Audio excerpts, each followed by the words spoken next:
La structure que nous allons mettre en place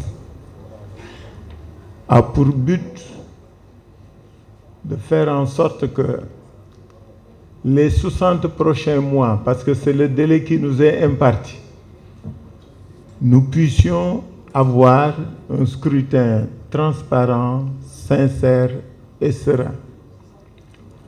Pour ce faire, il faudra que chaque parti joue sa partition, excusez la répétition. Et la nôtre comme opposition est de faire en sorte que le pouvoir en place puisse respecter les textes qui régissent tout le processus en la matière. Tout le processus et tout le processus. C'est pourquoi nous nous félicitons de cette présence massive, de cette participation belle, de tous ces leaders aujourd'hui réunis, afin que le Sénégal puisse rester un pays respecté en matière de démocratie. Nous allons certes connaître un scrutin particulier.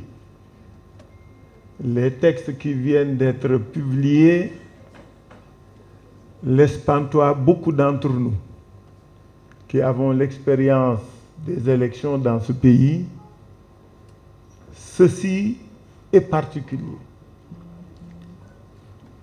C'est aussi particulier que ce que nous avions vécu, qu'une force d'opposition puisse être élue au premier tour dans une élection dans ce pays.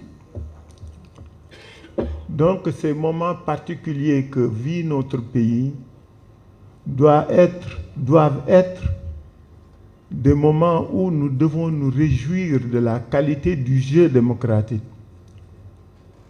Mais ils peuvent être aussi des moments de lutte et de confrontation si c'est nécessaire, puisque la démocratie sénégalaise, sa préservation en vaut la peine.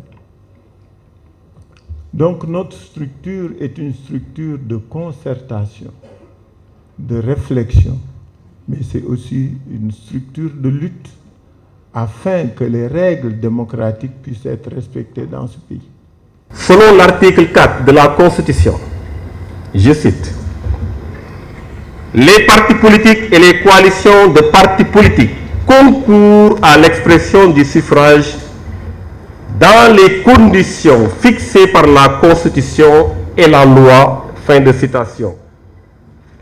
L'organisation d'un scrutin n'est pas l'apanage du seul parti ou de la coalition au pouvoir. La Constitution exige l'implication de toutes les parties prenantes.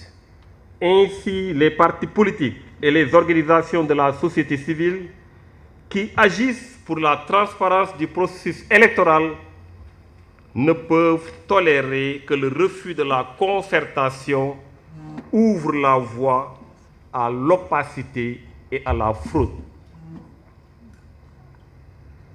permettant ainsi de fausser l'expression des citoyens et de confisquer le pouvoir législatif au bénéfice d'intérêts partisans.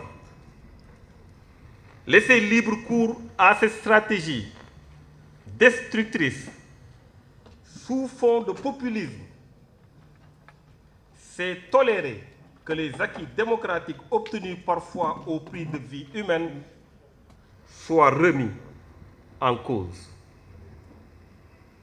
Fort de cette conviction profonde, nous, partis et organisations signataires, décidons de conjuguer nos efforts pour faire face à toute tentative de remise en cause des acquis démocratiques de notre pays.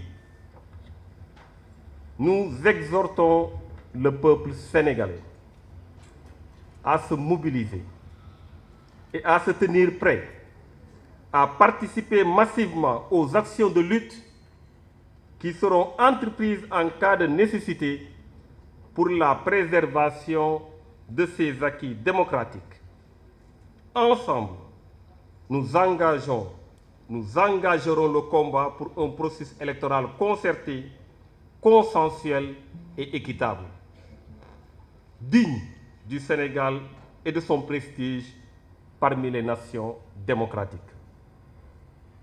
Nous invitons, Monsieur le Président de la République, à faire convoquer sans délai, en rapport avec la Direction générale des élections et toutes les parties prenantes, le processus habituel de discussion afin d'aborder en particulier les défis découlant de l'anticipation des élections législatives.